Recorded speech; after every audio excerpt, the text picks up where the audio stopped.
سب سے قریب ترین رشتہ خامد اور بیوی۔ لباس سے زیادہ کوئی چیز میرے قریب ہے؟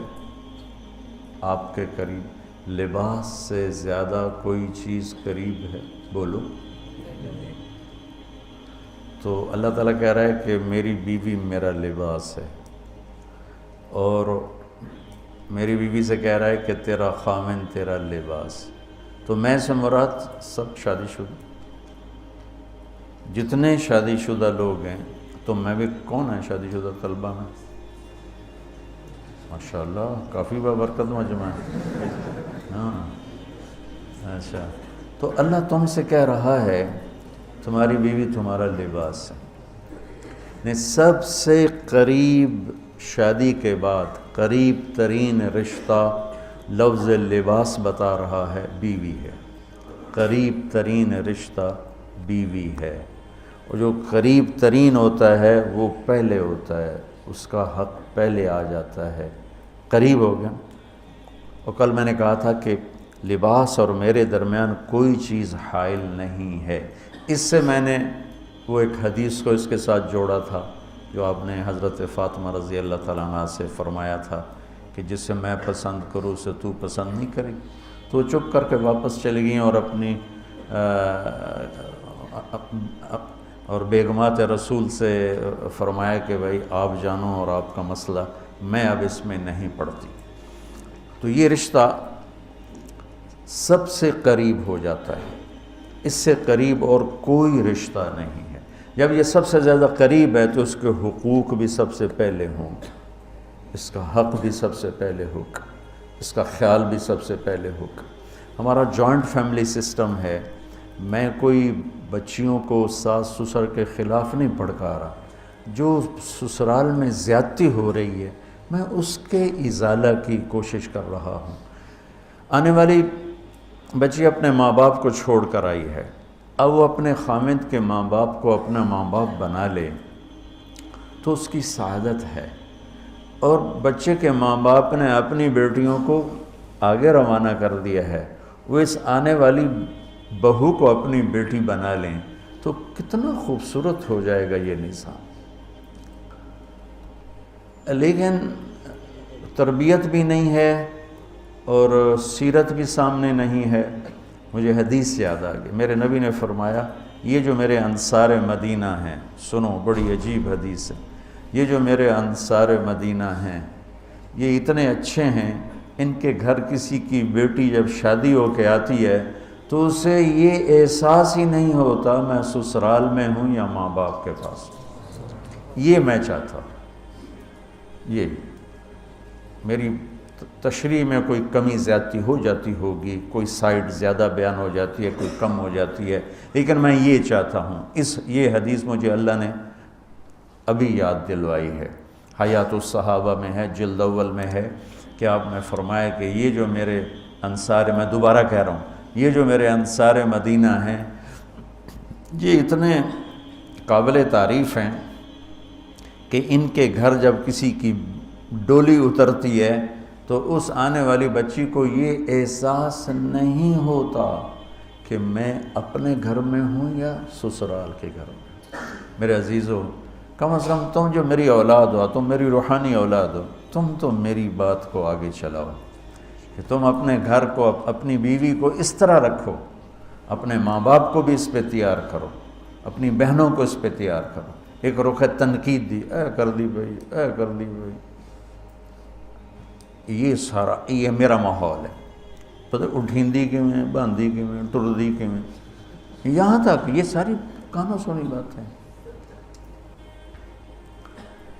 تو بچے کے ماں باپ کہیں ہماری بیٹیوں کی تو شادی ہو گئی، اللہ نے ہمیں بیٹی دے دی ہے، اب ہم اس کو بیٹی بنا کے رکھیں گے، اور آنے والی کہے کہ میرے ماں باپ کو تو میں نے چھوڑ دیا، اب میرے خامند کے ماں باپ میرے ماں باپ ہیں، میں نے ان کے پاؤں دھو کے پینے ہیں، تو خود اپنی خوشی سے سارے گھر کی خدمت کرے، کون روکتا ہے؟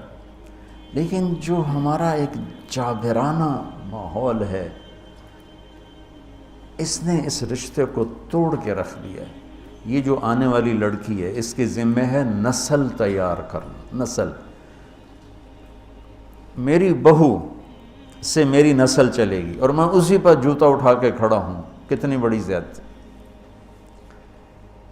ماں یہ نہیں سوچتی کہ میری نسل جو چلے گی اس لڑکی سے چلے گی۔ اب ساس اگر یوں سوچے کہ میری نسل اس سے چلے گی، سسر یوں سوچے میری نسل اس سے چلے گی، خامند یوں سوچے یہ میری نسل اس سے چلے گی، خامند کی بہنیں یوں سوچیں ہمارے بھائی کی، ہمارے باپ کی نسل اس سے چلے گی، تو ہم اس کو عزت دیں، محبت دیں، پیار دیں، تو وہ پاگل ہے جو تمہیں کاٹ کھائے گی یا تم سے لڑے گی۔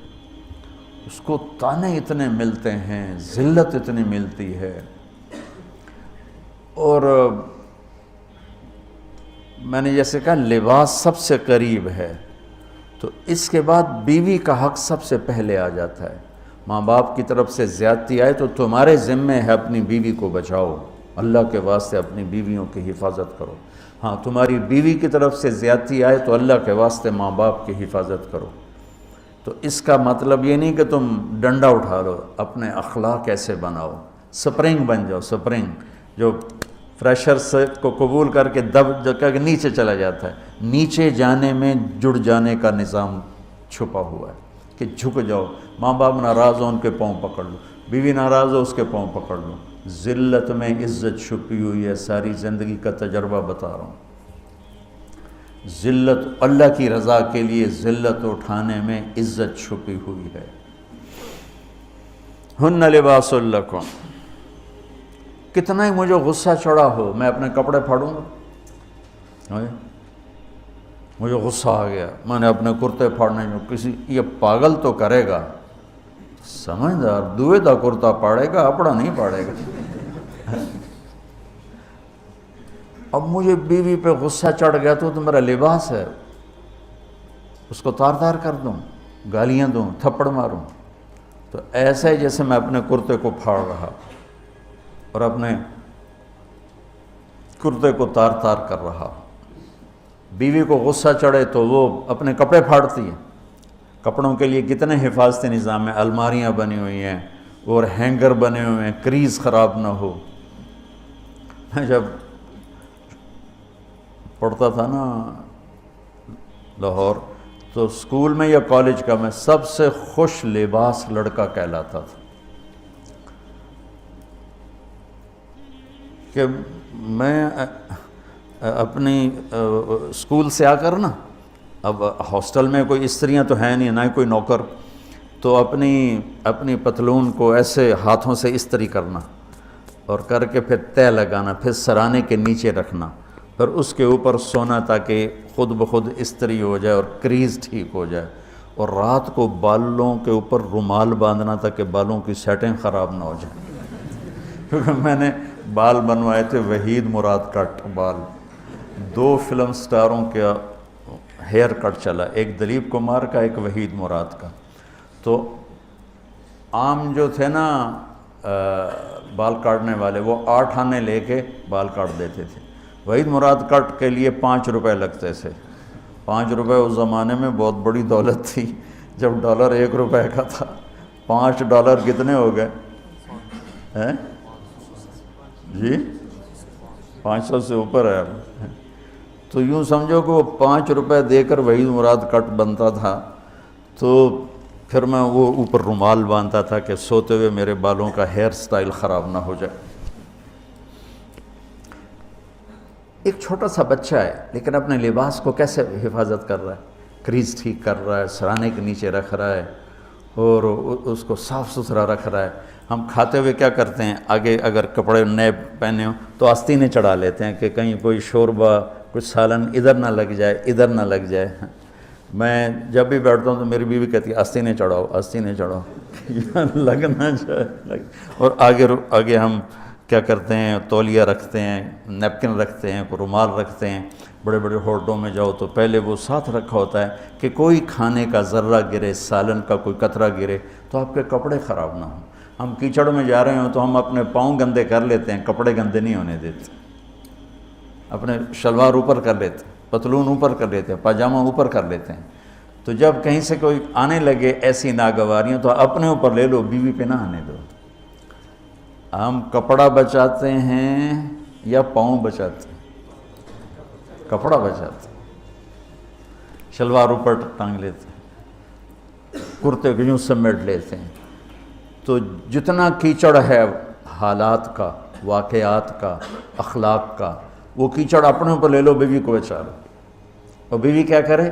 وہ جتنا کیچڑ ہے حالات کا، واقعات کا، ناگواریوں کا، اپنے اوپر لے لے، خامد کو بچا لے. لباس کا اور کیا کام ہے؟ یواری سواتکم، یہ تمہارے عیب چھپاتا ہے. تو میرا کام کیا ہے؟ میں بیوی کی کمیاں چھپاؤں، ڈھنڈورا نہ پیٹوں. بیوی کا کام کیا ہے؟ خامد کی کمیاں چھپائے، ڈھنڈورا نہ پیٹے. دوسرا کام کیا ہے لباس کا؟ وریشہ، لباس مجھے خوبصورت بناتا ہے. یہ ایک واحد رشتہ ہے جو زندگی کو خوبصورت بناتا ہے. سب کچھ ہو، بیوی نہ ہو تو تنہائی کا احساس مار دیتا ہے.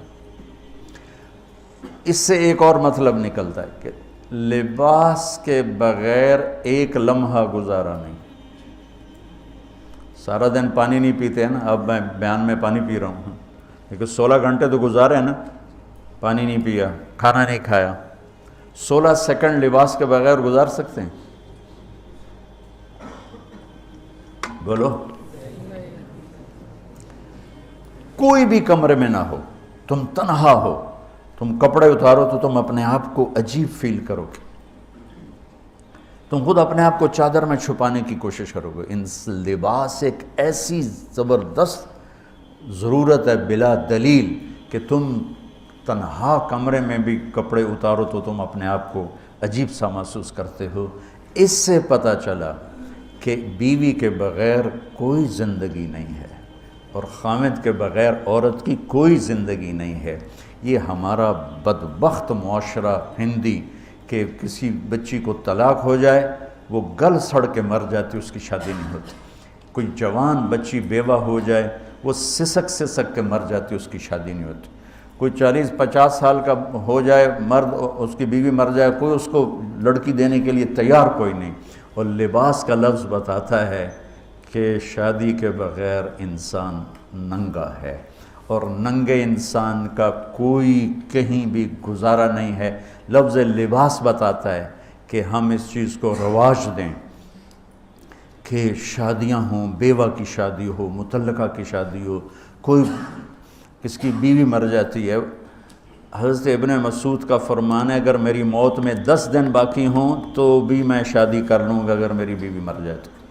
ابو ہریرہ کہتے ہیں اگر میری زندگی میں 7 دن باقی ہوں اور میری بیوی مر جائے تو میں 1 ہفتہ بھی شادی کے بغیر نہیں رہوں گا، میں شادی کر لوں گا.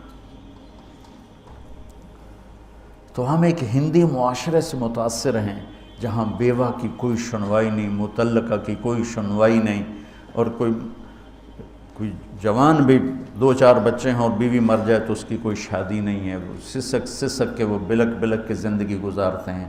ہم لوگ اس کو رواج دیں. لباس، لفظ لباس بتا رہا ہے کہ جیسے لباس کے بغیر ایک لمحہ آدمی چین سے نہیں بیٹھ سکتا، ایسے ہی اس رشتے کے بغیر زندگی میں کوئی خوبصورتی نہیں، کوئی حسن نہیں ہے.